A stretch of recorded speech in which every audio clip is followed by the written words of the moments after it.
welcome back this morning. It's great to be sharing another day of Quantum Touch with you. What I'd like to start with is to hear about some of the healings that happened yesterday, because the camera crew had to leave a bit early, and I'd like to hear what happened during some of the sessions that you received yesterday, and some of the things that happened after the class too, because I know a lot of things come up. So who'd like to begin? Okay, great.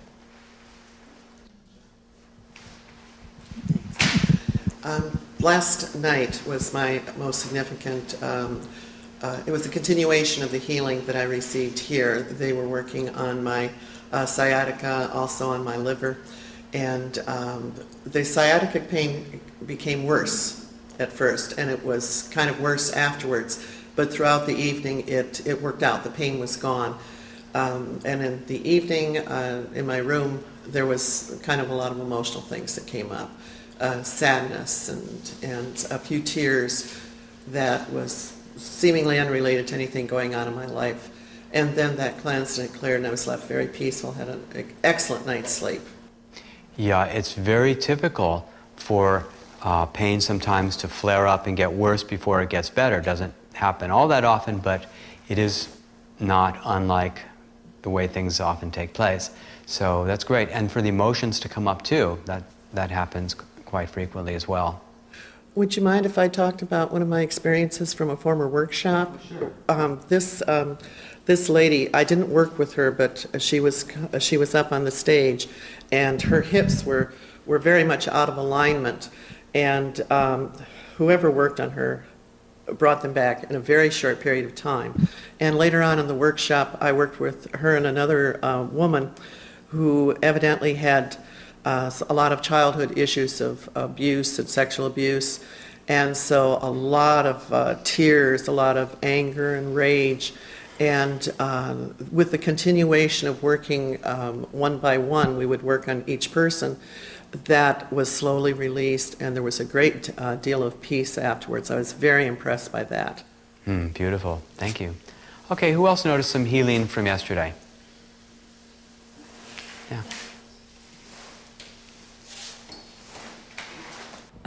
I actually had a fairly similar experience. The pain moved a lot during the session, and it lessened, and then at night it flared up again, and it was pretty difficult to deal with until I went to sleep, and I woke up, and it's a lot better than when I first came in. Tendinitis, it was pretty acute, and now it's a lot more bearable. Yeah, so it's better than it was yesterday. Yeah. So that's great. Now, it's not great that you felt the pain, but it is part of the process sometimes that pain will flare up. And if you had had a longer session, that pain may not have even had to flare up that much, and it would have gone away even faster. But what I like is that tendinitis can be a very stubborn condition, and here it is, better today than when you arrived yesterday. And so it's called progress, and progress really helps.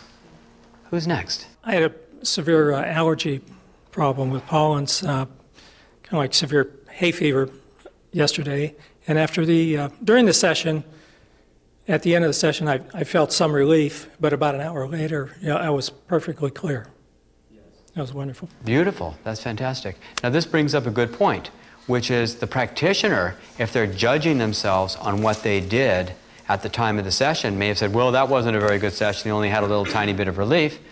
But if you wait an hour and see the results, it's much better. We've often seen that a lot of conditions will show marked or huge improvement the next day.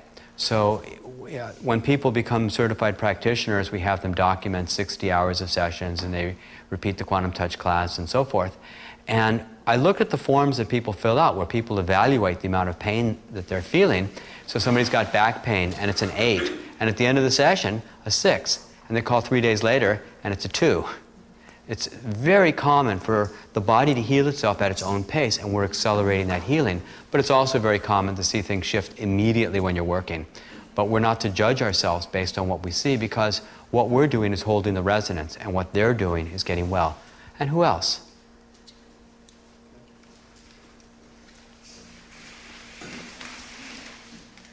I was experiencing a lot of really intense pain in my eye, and kind of shooting pain like a migraine through the back of my head. And I don't experience them often, but when I do, I don't find I can do anything about it, and I do other types of body work, and it's just a pain that I can't get to go away. And I got a session that was really helpful in removing the pain, and by the end of the session it was maybe like half gone, and then within an hour it was all gone, and that was really great for me because it hurt. Fantastic. Oh, that's wonderful. That's really fantastic. You know, I got a letter recently. There was a woman who had been on a jet plane, and during the jet flight, the man sitting next to her was having a severe heart attack. And what she did was she started running energy into his heart. There was a doctor on the plane who said, well, I don't have anything with me that I can do anything for you. And so he couldn't do anything. She ran energy for the entire flight, and he started getting better really fast, so they didn't make an emergency landing. And they flew all the way across the country, and when he got there, he was feeling 100% well. And the doctor checked him out and said, well, you don't even need to go to the hospital. You can, take your connecting flight. And he didn't bother even going to a hospital till he got there. And this was a severe, major heart attack the guy was having. And we also got a letter from the from the airline saying, thank you so much for what you did, and they gave her free tickets and so forth. But being able to help people in pain is something that is an incredible gift that we have with this work, to be able to be there and give that kind of pain relief, regardless of what we call it. Today I'd like to talk to you about doing the amplified resonance technique. And the amplified resonance technique is like giving a group session by yourself. But before we get to the amplified resonance technique, you need to learn how to do distant healing. But before I talk to you about distant healing, I want to talk to you about allowing your reality to entrain to your dominant emotional state. Remember yesterday we talked about how the practitioner holds a really high vibration of energy in their hands, and the person receiving the session entrains to that vibration and matches it. Then their body intelligence does what it needs to do. Well, when you're holding a very high resonant state emotionally, what happens is the reality tends to entrain to that dominant emotional state. Your life tends to feel normal. And what I'm going to talk to you about is how to hold a unified resonance of allowing yourself to receive what you'd like to receive in your life as a prelude to the distant healing, because these skills are extremely useful when you're doing distant healing, and the distant healing is one of the techniques we need to use in the amplified resonance technique. So we'll start here. Most people, when they think about what they want, are spending as much or more time thinking about what they don't want. So I asked a friend, I said, what do you want in your life now? And she says, oh, I want to move to a new apartment. I said, well, tell me about that. Okay, that's a clear desire. I want a new apartment. That's a clear, good desire. Well, what do you want? She says, well, I want a place that doesn't have a lot of traffic noise.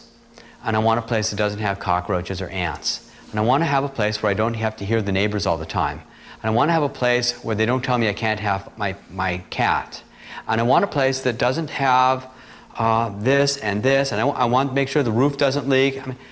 Now, what's the picture in your mind of all the things you don't want? What's the picture in your mind of what you want? It isn't even there. When you tell a child, don't run in the street, what is the picture the child thinks of? When you say don't run in the street, what's the picture? The picture is running in the street.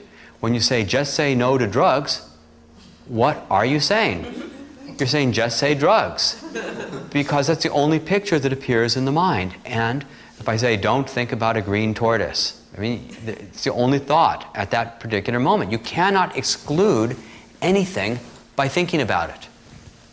You cannot push against something you don't want without vibrationally including it into your vibration. And so the more people protest and yell, no, no, no, the more they're vibrationally including these things into their space emotionally, and they're entraining vibrationally to that vibration. So when you have groups yelling, I don't want this, I don't want that, you're bad, you're wrong, you're terrible, vibrationally they're increasing their experience of that in their life. Now, you may notice that your life tends to feel normal. Everybody's life tends to feel normal. And everybody's beliefs seem to be true for them. But the definition of a stupid belief, in my opinion, is a belief that's very different than the one that I believe. And everybody seems to know that's true. But because we tend to attract experiences to ourselves that feel normal, based on the beliefs and the attitudes and the thoughts and the feelings which generate the choices and decisions. We tend to attract experiences that feel ordinary to ourselves.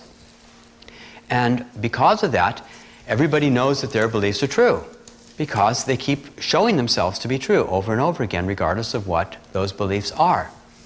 And what we see is that when you hold an emotional space, the reality tends to entrain to that vibration.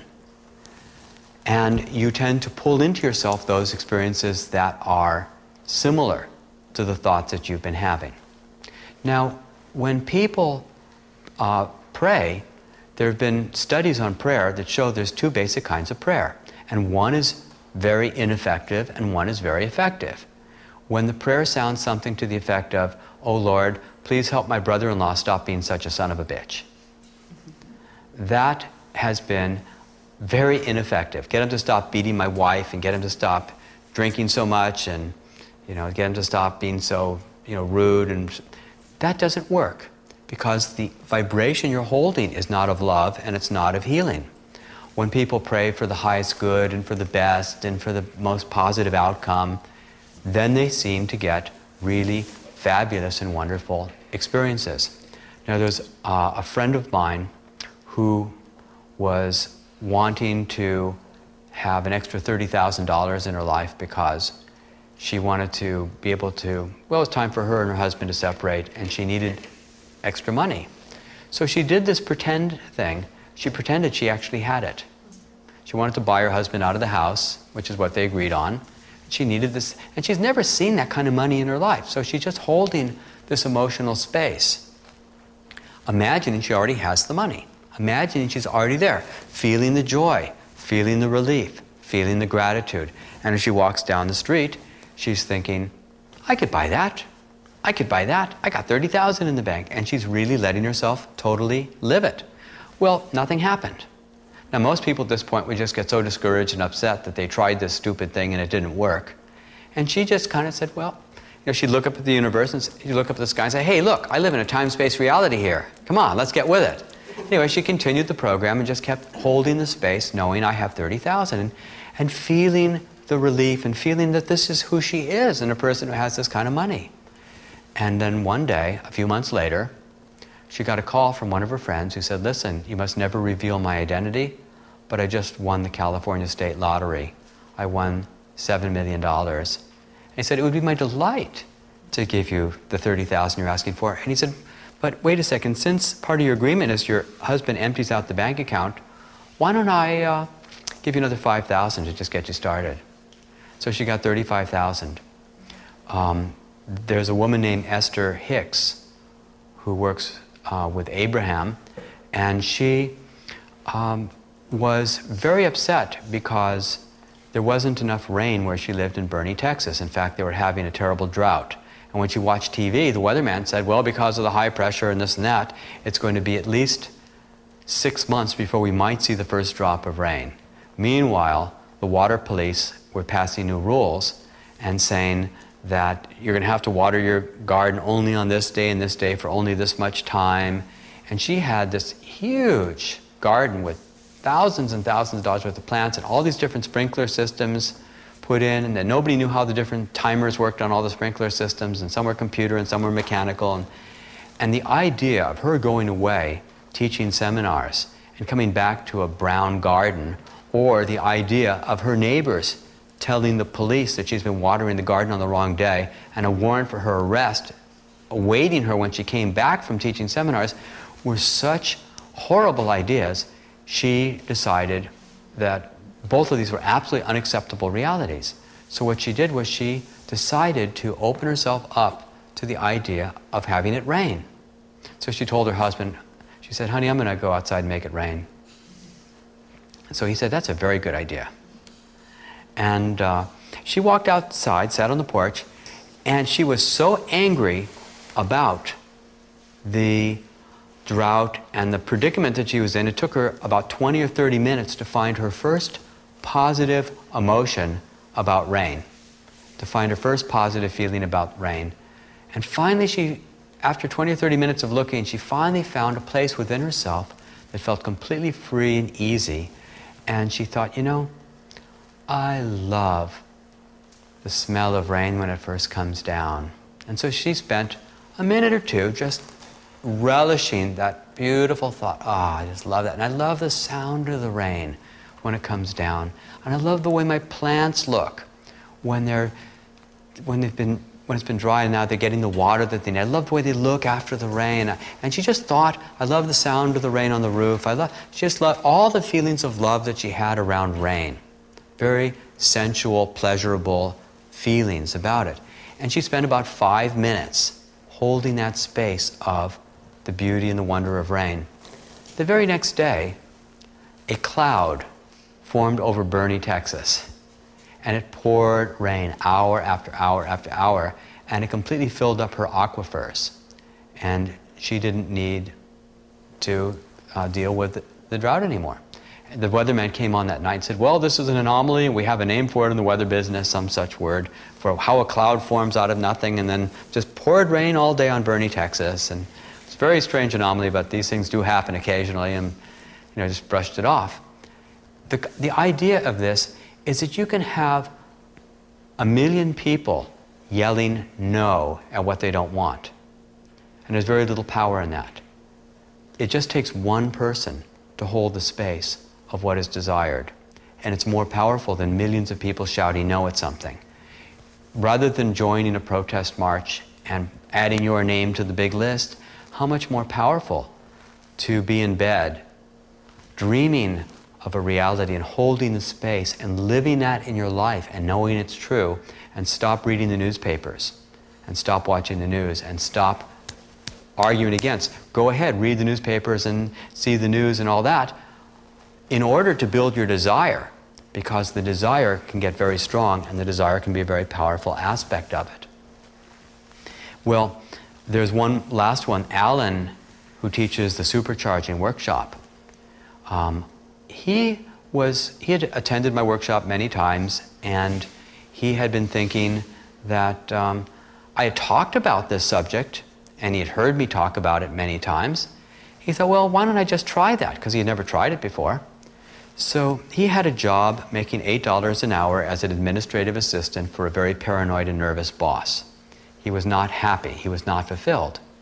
Here's a man with tremendous compassion and skills for seeing energy and such, and here he's working this crappy job, basically. So he imagines himself doing something that is completely fulfilling. He doesn't know what it is. He just imagines he doesn't have to have a picture of what it is, but you have a picture of the emotions. So he pictures himself doing this totally fulfilling job and getting paid wonderfully well, and people adoring him everywhere he is, and just having the most wonderful time and being able to buy nice things for his wife. Just having this lovely, easy life. Well, about 5 days later, he'd been doing it every day for about 5 to 10 minutes a day, just holding that space.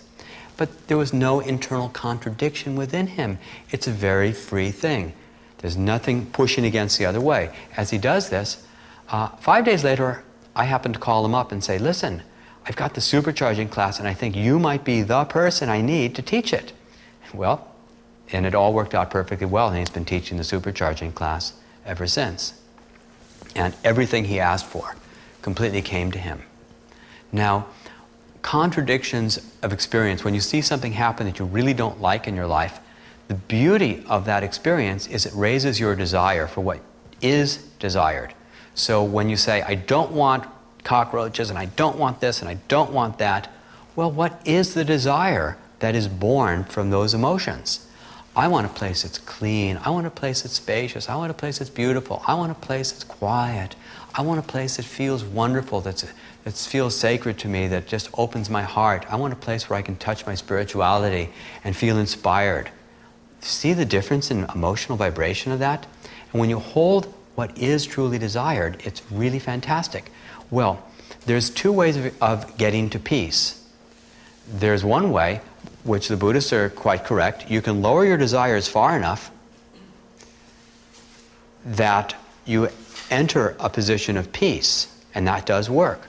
Of course, there's very little passion and enthusiasm and joy from that space because you're so desireless that hardly anything matters.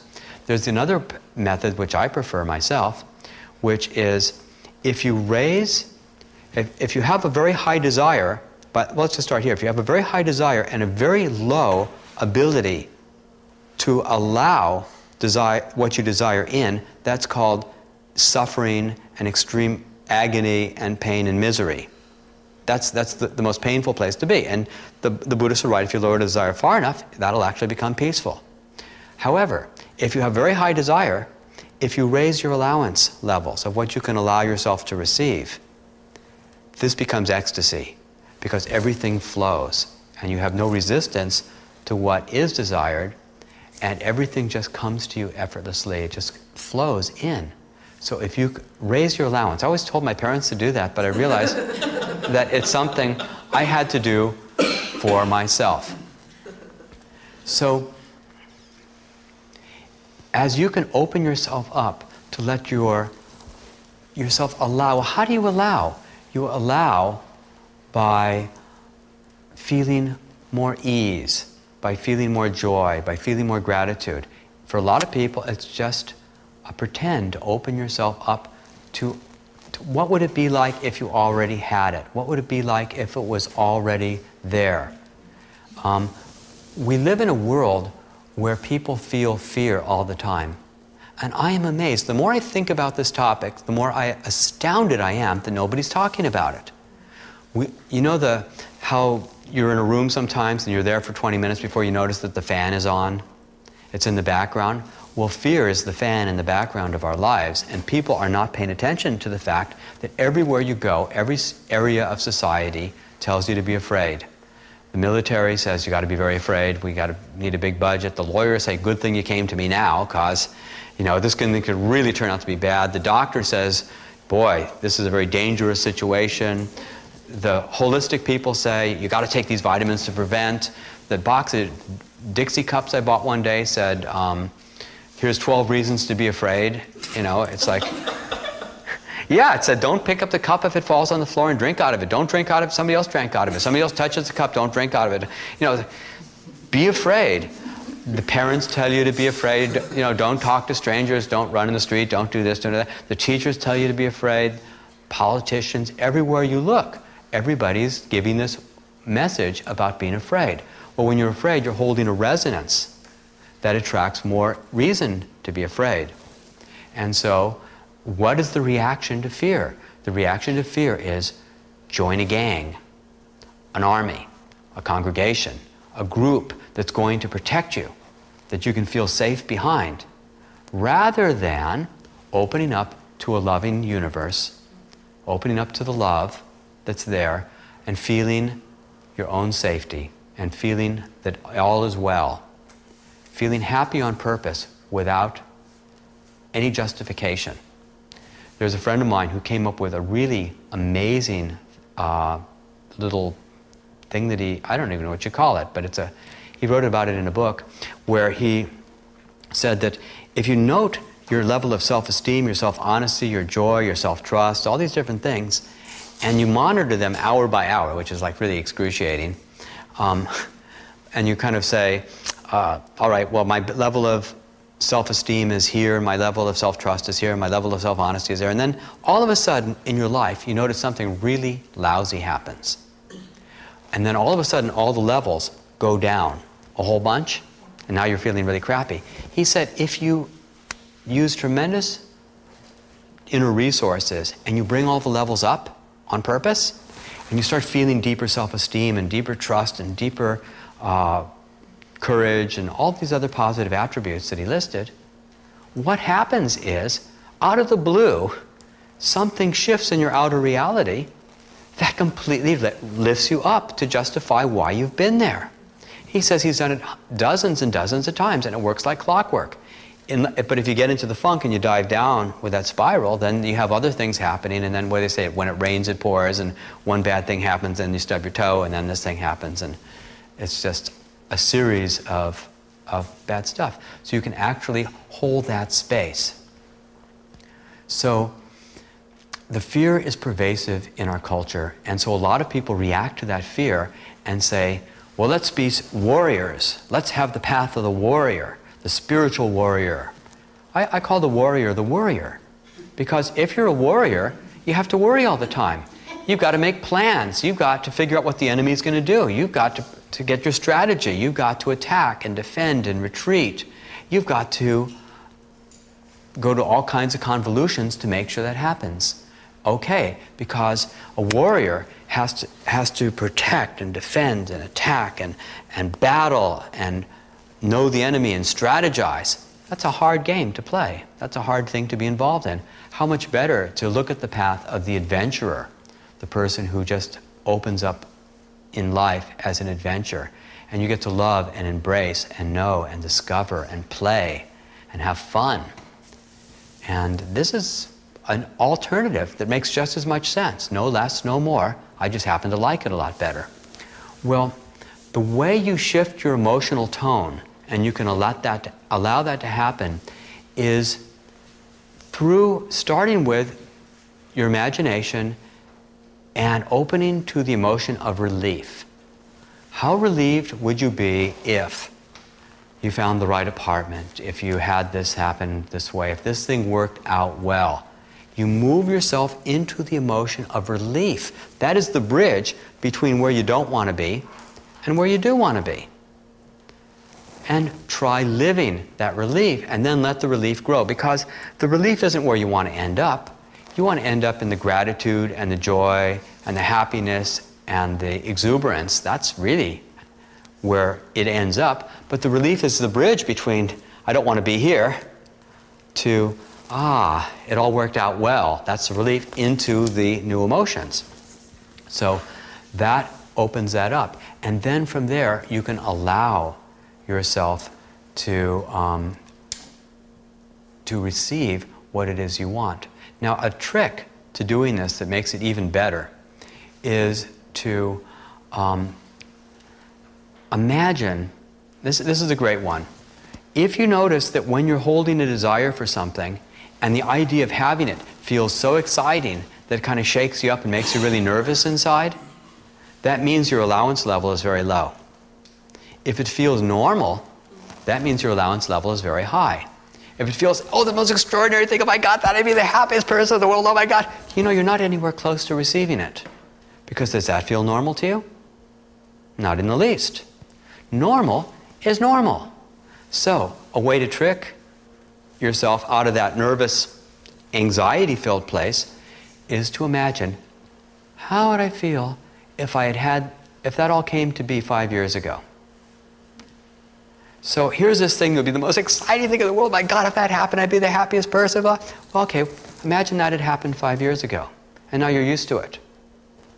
Oh, I'm so glad I live in this reality where for the last 5 years I've had this wonderful, wonderful experience of things just being so smooth, things being so easy, and how wonderful it was that I let myself allow that into my life and just feel the peace of that. Because when you're experiencing it as being normal, you're allowing it in.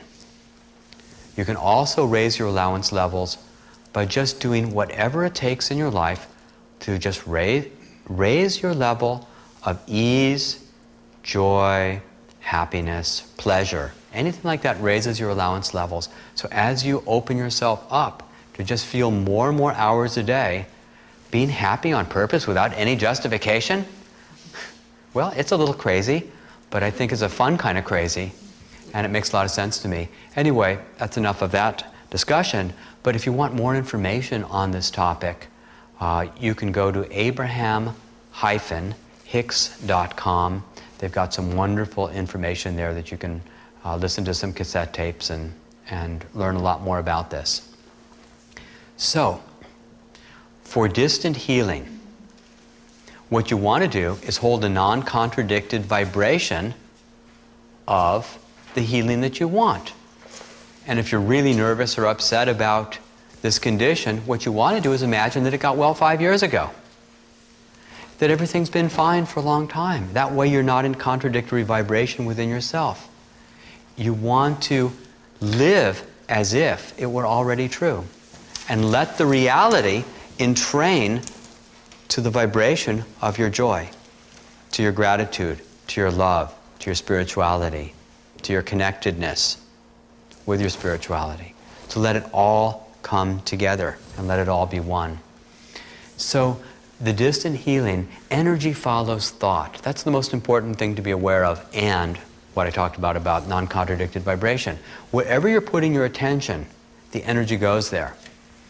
And when you're giving your attention to the neighbor's child, that, whether you're doing distant healing or not, your attention is there. Remember Heisenberg's uncertainty principle? It said the observer is always affecting the observed. So whenever you're giving your attention to anything, you are impacting it, at least on a subatomic level. Well, a lot of people are concerned about the issue of permission for distant healing. And with distant healing, you know, I tend to think that it's not as big an issue as a lot of people consider. Now, it's good to get permission if you can, and if somebody's wanting to receive distant healing. But if you notice your neighbor child playing in the garden, and the child is squealing and running in through the sprinklers and laughing in delight, and you think to yourself, I just love that little kid. I love that kid. What a great kid that is. And do you realize you're having impact when you're doing distant healing just with your love? Do you have to go to the neighbors and say, I need to inform you that I'm loving your child? I need to get your permission. Well, you go to jail for such things, you know.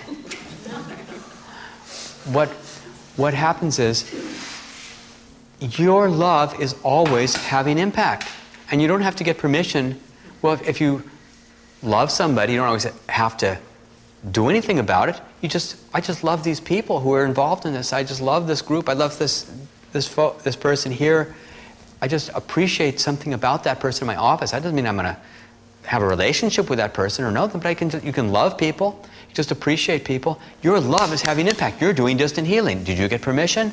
No, because it's such a natural thing to do and it feels so good. But if you do have concerns about doing distant healing and getting permission, what I suggest is that you send the energy to the highest good. So if somebody's in a coma, or if somebody, for whatever reason, would not understand why you're doing this thing and they think it's some kind of voodoo or something that's scary to them, just send it with the highest good and don't worry about it. And if you do get permission, say, hey, I'd like to send you my love, or I'd like to pray for you, or whatever words work, send the love. And if you want to combine the distant healing with your prayers, perfect. Do what works for you.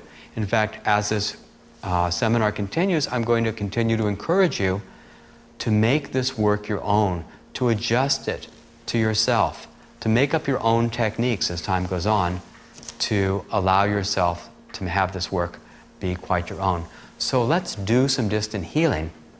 And what we'll do is we will have the whole group send energy to the whole group right now. And everybody watching the video can do the same. Now the way we do that is you can look around the room and get a sense of everybody who's here. And so everybody's looking around, and including everybody else in the room who's here.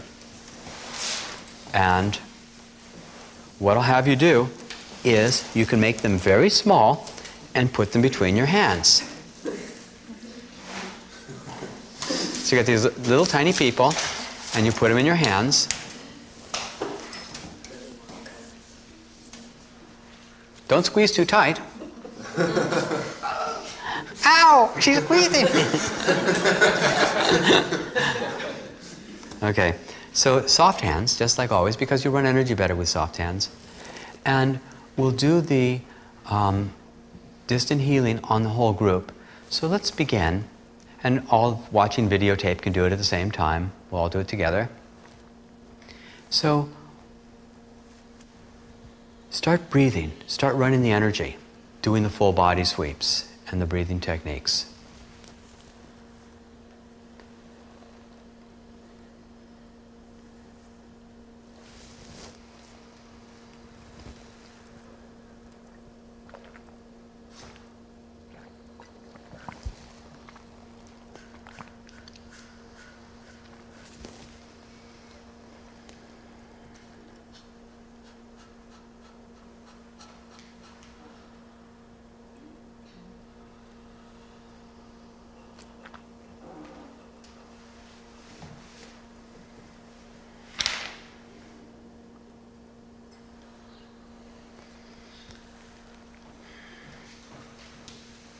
Let's hear some breathing. Come on, a little more breathing.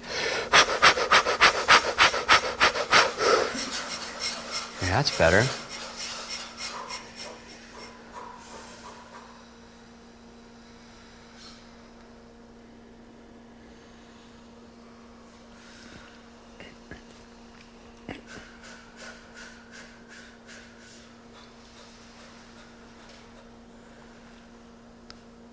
I can really feel the difference as you do that too.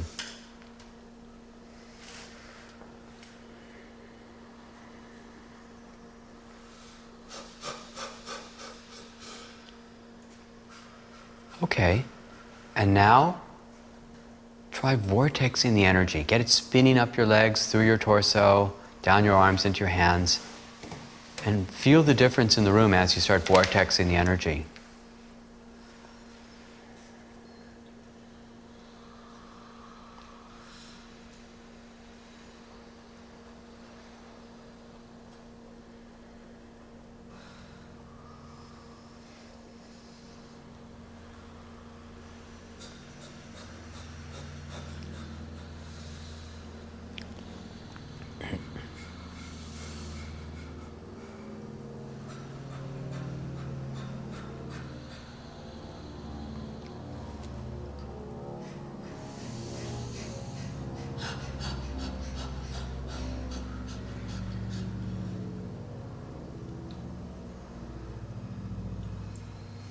And now turn your attention, take a break for just a second, and think of somebody that you love the most, or it could be a cat or a person. It's the what you love most technique. Bring that love into your space, and now continue running energy to the whole group, bringing in the love of somebody.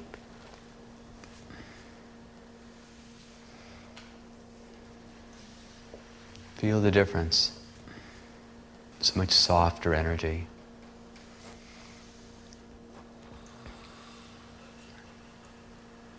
That's right, keep the breathing going.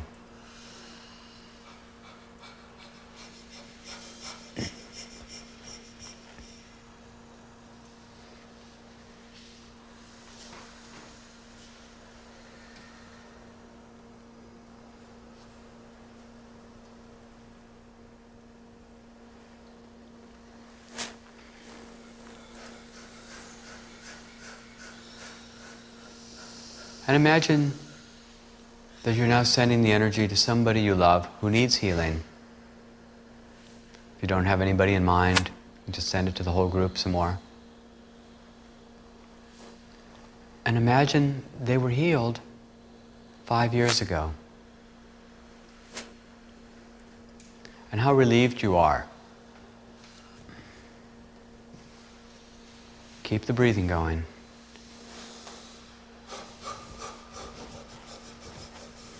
And feel the joy and the gratitude of that relief.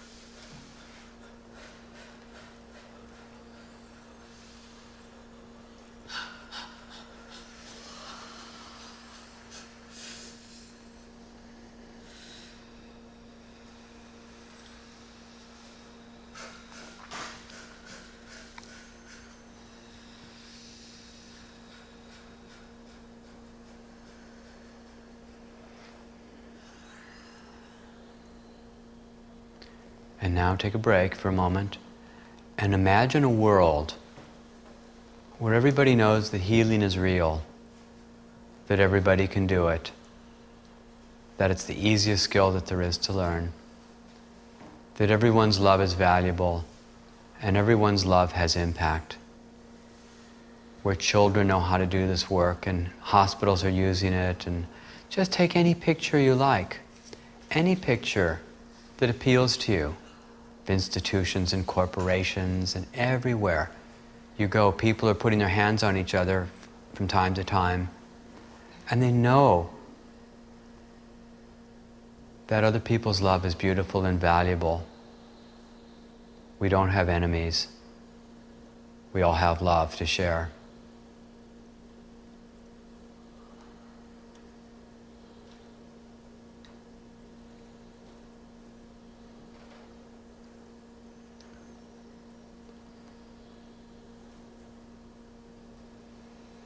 like Esther making it rain, it doesn't take a group.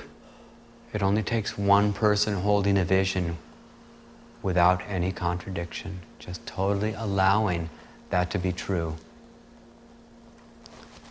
So I'll be quiet for a couple minutes and let you hold your picture. Perhaps it's a third world country or a little village somewhere, or people on borders where people hate each other doing healing on each other. Anything you like, where people know that healing is real, their love is valuable, and their love has impact.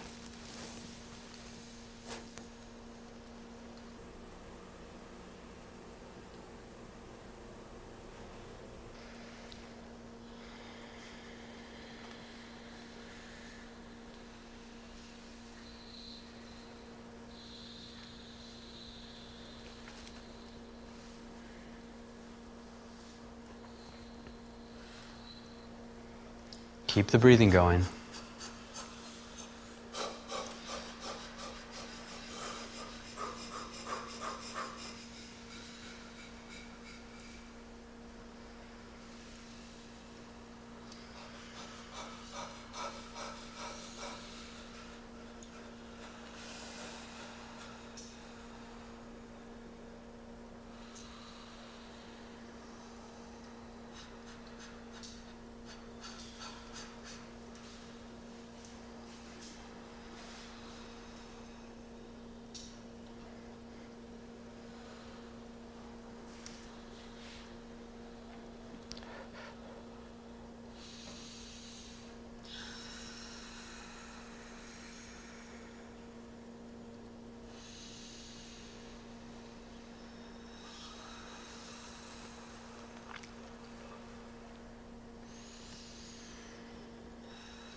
Okay, and open your eyes and come back.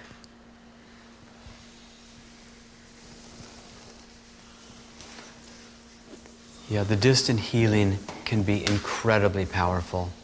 I've seen some of the most wonderful sessions happen in distant healing. It's very interesting to me that I cannot define distant healing very well, because sometimes people will actually know the minute you start doing it, and they can tell you when it began and when it ended. And they can tell you the minute. Most times people don't actually feel it directly. When you put your hands on people, they'll feel it right then and there. When you do the distant, it's more subtle. And yet, there's a chiropractor down in Monterey who was doing distant healing on her grandma who had severe rheumatoid arthritis, and was on the second day of what would be a 2 or 3 week long attack of rheumatoid arthritis. And she spent a half an hour sending distant healing. And the next morning she called up Grandma and found out that Grandma had a good night's sleep, had no pain anywhere in her body, and was up and down the stairs doing loads and loads of laundry, instead of being bedridden as she had been the day before. We've seen wonderful cases of people just sending the energy. And a friend of mine had a severe allergy attack, and she wasn't going to help me with my work. And so I said, well, come on over, I'll give you a session. She said, no, I'm too sick to come over. She said, as a nurse, I've trained myself to medicate myself. I said, what does that mean? She said, well, I'm going to take drugs and knock myself out for 2 or 3 days. And when I come to, I'll be okay. I said, no, I said, just, I said, let me send some distant healing. She goes, no, I'm just going to take my medication. We argued about it for a while, and finally she said, okay, I'll take them an hour from now if I don't get better. If the distant healing doesn't work. So I sent energy for about 25 minutes, and then my phone rang. But you don't have to send it over the telephone, okay? There's no connection between the telephone lines, and you put the receiver down, and then you send it. And so I was sending energy to her, and 25 minutes later she called and said, oh my God, she said, my allergy symptoms are 100% lifted off. And she said, and my back her back pain disappeared too. We see tremendous impact of this work. You just get out of the way, run the energy, and let it go, and wonderful things happen. We don't know how extraordinary we are. There's so much more to us than any of us have ever imagined. So one of the things that I find incredibly interesting and extraordinary about the work is something that happened sort of by accident. I was thinking about this wonderful book called The Continuum Concept, where a woman talks about how babies aren't held enough and touched enough, and how touch deprivation causes damage in people's lives. And I thought, well, I bet I wasn't held enough.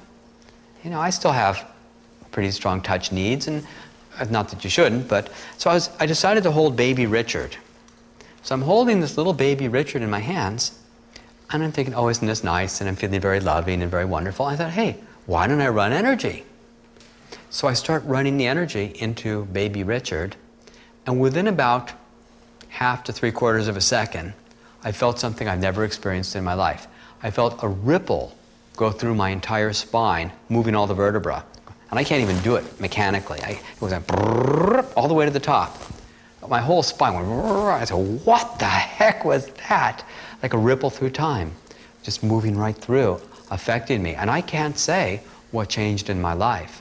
But then I've heard the word transcendence is where you change so completely, you can never remember a time where you weren't that way. You're so thoroughly different that you can't even relate to who you might have been a minute before.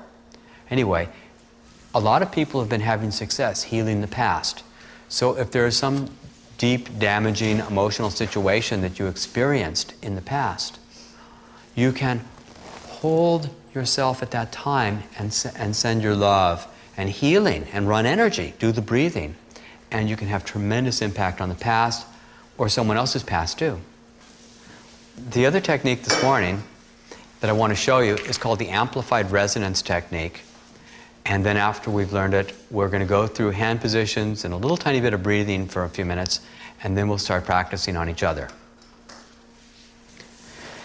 The amplified resonance technique is really easy and very simple now that you know the distant healing. Say I was working on somebody's knee, and I'll use my own knee as an example, and I have my hands on their knee, and I'm running energy into, it doesn't really go in, it's just a field, but I'm running energy to their knee. Like this. I'm running the energy now. Now, while I'm doing this physically and externally, and I'm moving the sensations, and I've got my hands surrounding the knee, I'm using my mind to do distant healing. And the way I do that is by putting my attention inside the knee. And the energy is swirling. My mind or my awareness is inside the knee and it's swirling around. I don't have to see the cartilage and the bone and the ligaments and the blood vessels and don't have to look at all that. I'm just bringing my awareness inside there as a field of energy. Remember, wherever your attention is, energy goes there. So you're doing distant healing by bringing your awareness into the knee, and then from there you're running the energy on the outside and you're bringing your awareness to the inside and have it spinning, vortexing inside there. And that is the amplified resonance technique, because you've got one vibration on the outside that is the vibration of the physical application of life force energy, creating that field, and the other vibration that's on the inside, which is your awareness of and the distant healing vibration, and the two vibrations are different from one another. One is the local healing of touch and the vibration coming off your hands, and the other is the vibration of your awareness and your consciousness of the distant healing. The distant healing may not be as demonstrative, but may be easily as powerful and sometimes much more powerful than the local healing. And the local healing, the touch healing, is very much more immediate, but the synergy between these two vibrations come together is much greater than either one alone. And that's why it's sort of the effect of you're doing a group healing by having by doing the amplified resonance technique.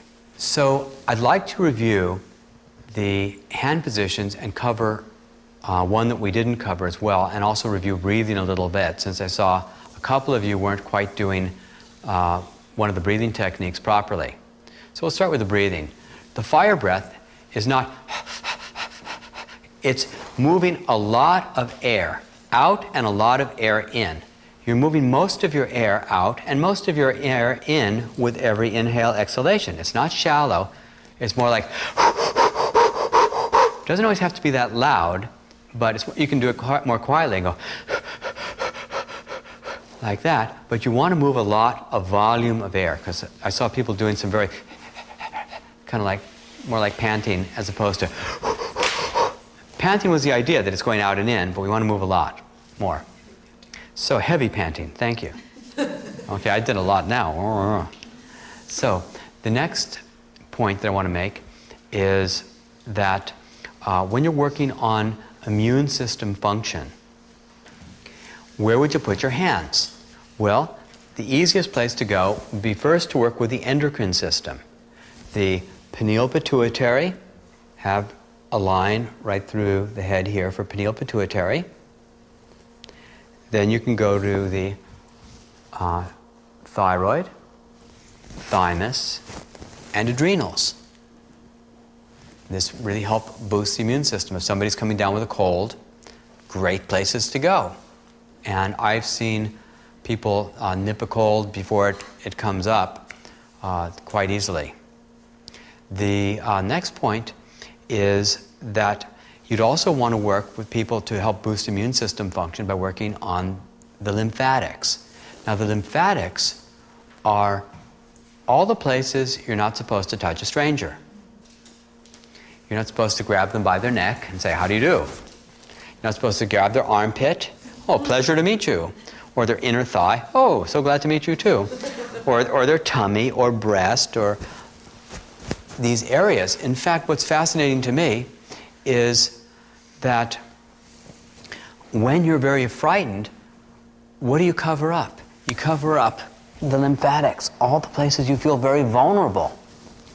How interesting that where we feel most defensive is where our body has its defenses.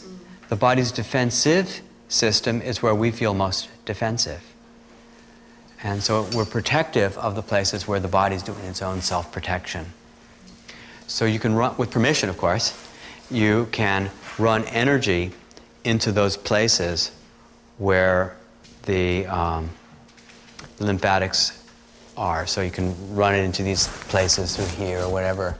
And that really helps to boost the immune system function. So I'd like to cover hand positions again. And maybe I can borrow you today. Okay? Okay. So come on up here. Let's get right in the middle. Is this a good spot here? Okay. So as I part the hair a little bit, and we work atlas, axis, right, run the sides of the neck right about here and here. There's also the occipital ridge, and yours is pretty even. And you're just kind of lifting up on the sides right here and here. You can feel it on yourself. Then you can come down the cervicals of the neck. 7th cervical, 1st thoracic, the bone that sticks out at the back of the neck, and the one underneath it. This is often a point that needs a lot of work. You can work everywhere down the spine. Remember, you can use these 3 fingers or the palms of the hand, whatever is convenient to your wrists. Also, this concentrates the energy stronger. Go down the spine, everywhere on the spine that needs it. The hips, to find out where the hips are, you can just press into the side and push down, and I'll get low and we'll see where we are here. And there's exactly it, and it looks even here today. And so then the sacrum, you can run energy in comfortably from different angles. I'd rather be in front like this. Let's turn around this way. And you can kind of, oh, not that far, just about here. That's good. And just walk around it with me. So the sciatica, let's bring this up here so we'll see where you're. Okay, the sciatica points is where the piriformis muscle is on both sides, about here and here. And you could run energy in both of them, but my preference, turn to the side, is to work one point on the side and one point just in about here, so it goes through the psoas. This is the psoas sciatica. And if they have pain going down their legs, you might also spend a little time where the pain goes down the legs as well. Okay? And then, if there's organ problems, you can work right through that heart or the lungs or whatever else you want to work. Just work right through the body for any organ conditions. Am I leaving anything off? Nope, that's it. Good. And of course, we talked about the sinuses, TMJ, where you can feel the joint where you open and close your jaw and run energy into that area there. Okay, thank you. Thank you. Yeah. So, what I'd like to do is open this up to any questions that you may have at this time about the work, and let's hear them.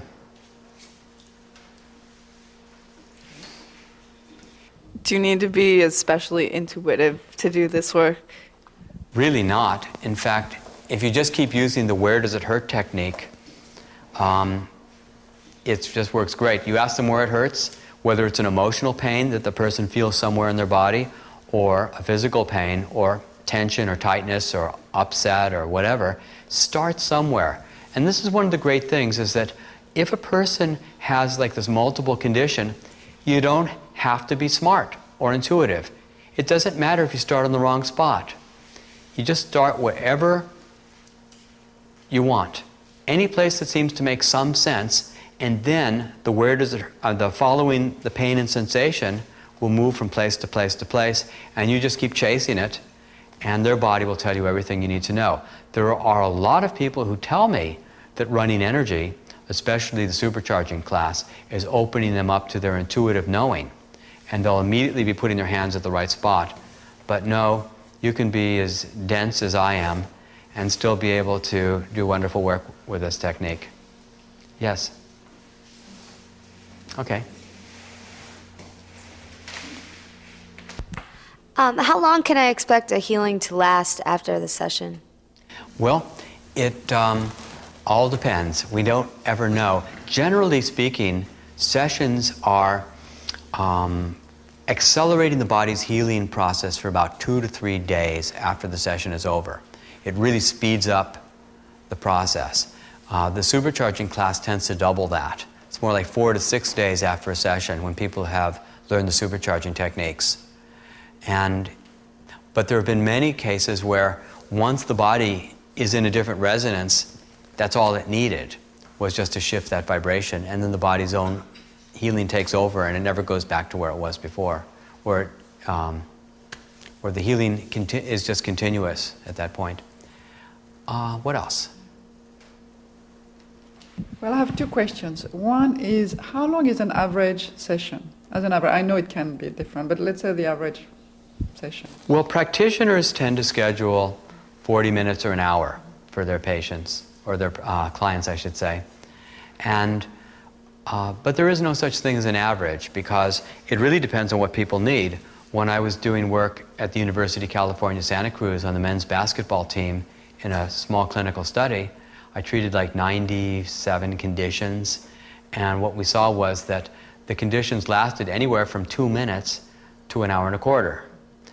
2 minutes were the jammed fingers, where the pain went down from a 7 or an 8 down to a 2, and then the people weren't willing to let me continue any longer because they wanted to get back on the basketball court. I could have brought it down to a 0, but they didn't want that because they just wanted to play. The longest sessions were the sprained ankles, where it was massive inflammation, and I'd work on one spot for 6 or 7 minutes, and I'd say, how is it now? And the guy would say, well, it doesn't hurt there now, but it's hurting over here. And I'd work on the second pain, then the third pain, and then the fourth pain, because as you remove the big one, then the next one hurts, and the next one hurts, and the next one hurts.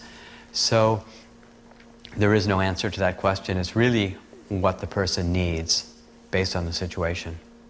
But my other question is, what can a person do after a session, just to continue the healing, or to, what's the best thing to do at home? Or? Well, the best thing is, after a session, to drink water, help cleanse your body, and to relax and have a good time.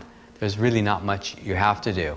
If you know how to run energy into yourself it's a great thing to do, which reminds me of something I wanted to tell you about. I'm so glad I remembered while I'm still making this videotape, which is a way that all of you can increase the power of your ability to run energy. What you can do is run energy into yourself. And it's not just self-healing, which it is too, but it also makes you a stronger practitioner. So if you were laying on the couch, you know, just relaxing or watching the tube or whatever, you can hold your hands behind your head and run energy into your head. You can run it through your eyes, through your jaw, through your neck, and then inch by inch down your body. In fact, let's do that now. Everybody watching the video and everybody here, put your hands on your liver spleen area. Now, how you find that is, here's the base of the rib cage here, and put your baby finger so it's on the bottom rib, and your other finger's above it. So you can feel where the bottom rib is, and then run energy into your liver and spleen. The liver's on the right, spleen is on the left, and feel what that feels like to run energy into yourself.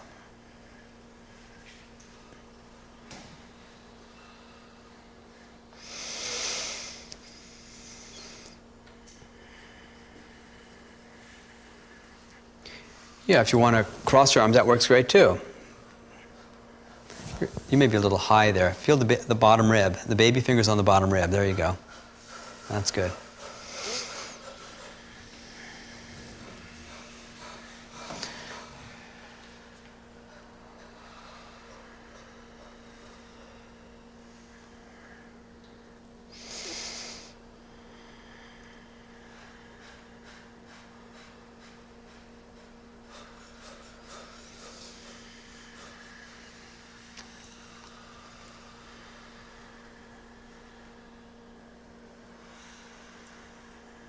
Okay, now try putting into your lungs. Run energy into your lungs.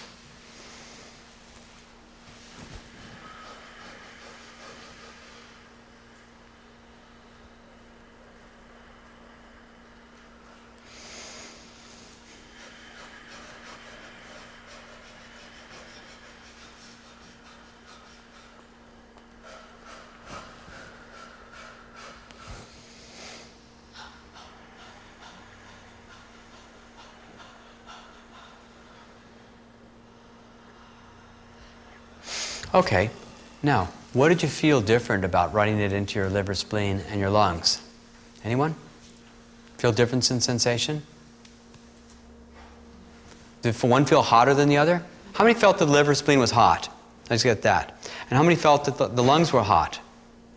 Okay, so what you find out is that for me, I used to always feel tremendous heat in the liver. And I don't know what was wrong with my liver, but I was getting tremendous heat there. Then the liver wasn't so hot, and the lungs were just always calling for it. And so it's part of your own process. And as you run energy into the different parts of your body and then practice running it, you can actually find places that need healing. But if you were to spend a half an hour running energy into yourself and you give yourself that session, by the time you're done, your energy is so strong, is so powerful. And when you give somebody else a session, you've boosted your potential of running energy. What other questions do you have? I had a couple questions. One, like, do you ever feel any discomfort within your own body with the intensity of the energy that you're running during a session? Do I feel, no, I don't feel that at all, but I'm used to it. I've been running energy for 20-some years. So do you feel Sometimes when I'm working on people, using quantum touch or other things, it's just a lot of energy moving within me. And once your body acclimates to that higher vibration, it won't feel uncomfortable at all. So that's just part of your process. Richard, can you put one hand on top of the other? It's not as effective to stack your hands like this because you're not creating a field between your hands. It's much more effective to put them near each other. If you're working on a little tiny spot, to run it side by side or to run it through tissue, that creates a very powerful field. You don't add anything when you put your own hands on top of each other. One other question. When you feel the heat, is that the point that needs the energy the most? Oftentimes, when you feel heat coming through or if you feel a hot spot on the body, yes, that's a very good place to put energy. But my favorite is to let their body decide what it needs, to let the healer, the person receiving the session, to move your hands from place to place and to let them figure it out. We don't have to be that smart. We don't have to be that clever. We just need to be there. And the next question. Yes? The person that I was working on wanted me to stop after 10 minutes. Yes. She said she couldn't handle that much energy. Is Right. that true? Well, it may feel that way to the person receiving it, but this does happen from time to time, and what you want to do is encourage them to relax and to let the energy move through the rest of the way, because they're just experiencing some kind of blockage that's getting broken through. And just like when I was running energy into my tummy and the pain became excruciating, I would have told the person, no, you're killing me, this is too much, I can't take this. But what was really needed was to complete the energy through the cycle. Remember, we talked yesterday, always trust the process. The process always resolves. So if somebody's having some pain coming up or something's happening as a result of the work, trust the process and it will resolve itself. We've seen that time and again. And what else? Any other questions? And any more questions you have about anything? Yes? Is it ever detrimental to stop a process early or to stop a session early? It's not so much detrimental as it just puts the person through more grief. In other words, if a person's starting to have a reaction to the session and they're starting to have their pain flare up, as we were saying, if you were to stop at that point, it would slow their healing process from completing itself as fast as it could. So they might be suffering for a lot longer before it was finally resolved. It may take all night, or it may take, a day or two to work its way through, maybe just a few hours. But if you were to run the energy through and really keep that vibration there, the body will have what it needs to move through much more quickly. We've seen times in workshops where people had tremendous pain come up, tremendous pain. There was one woman I remember, and she had tremendous jaw pain. And when she came back to class on the second day, she said, "Oh, my jaw pain is so much worse than it was yesterday." And she said, "I don't think I want anybody touching me today." Well, it took me about 5 or 10 minutes to convince her that we should actually give her more energy. She thought, if I get any more pain, I don't think I could sleep at night. And so we ganged up on her.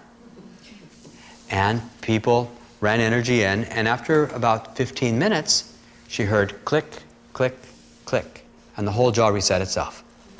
So despite all these jaw surgeries, everything was fine, and she's had no more jaw pain since. So don't give up when pain gets strong, and don't stop, because it's really the best thing you can do. What else would you like to know about quantum touch? Anything else come up to mind? All right, what I'd like you to do is take 1 full hour and work with each other. And you can be in groups of 3 or 4.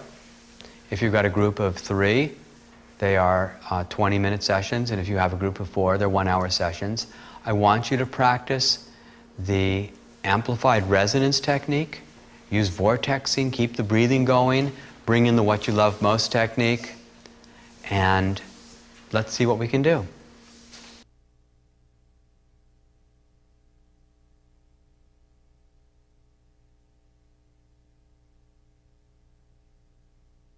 How was that session? Great. Great. Good. Glad to hear it. So let's just take a couple minutes and hear just from a few of you what happened during the session. Anybody want to tell your story?